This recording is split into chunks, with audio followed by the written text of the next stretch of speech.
Welcome back with me, Sneak Compare, and today I have another comparison video for you guys between two pairs of Nike Kyrie for Uncle Drew colorway. So let's check it out.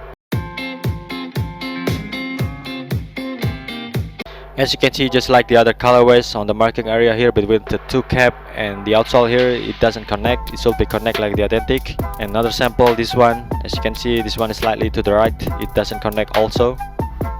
Another sample, again, you can see the shape of the two cap is slightly higher, and this one is slightly to the left, to the right. It's a little bit off. Moving to the inside part of the shoes, as you can see here, you can see on the shape of the two cap is totally different between the authentic and the fake one. The fake one is just like this, a little bit lower, just straight like this.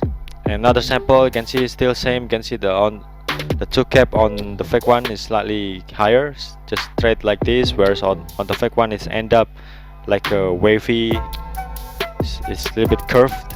And another sample, again, this one is totally different. It should be forming like a V-shaped cut, just like the authentic here.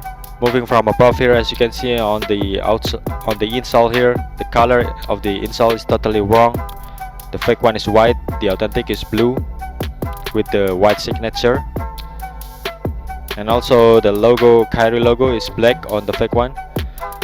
On the authentic is blue. Moving to the back of the shoes, as you can see here, on the fake one, look at the midsole.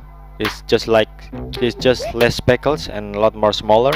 Whereas on the authentic one, the speckles is bigger and a lot more dense. Moving to the outsole here, as you can see, it's totally different. This one, the Kyrie color is wrong. This one is on the fake one is black. On the authentic is blue. It's a navy blue.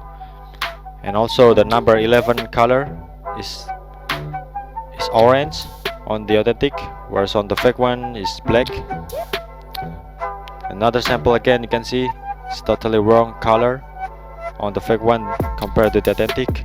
Alright guys, that's my explanation. I hope you get it, and if you have any questions, just write down in the comment section below. Thank you very much for watching, and see you on the next video.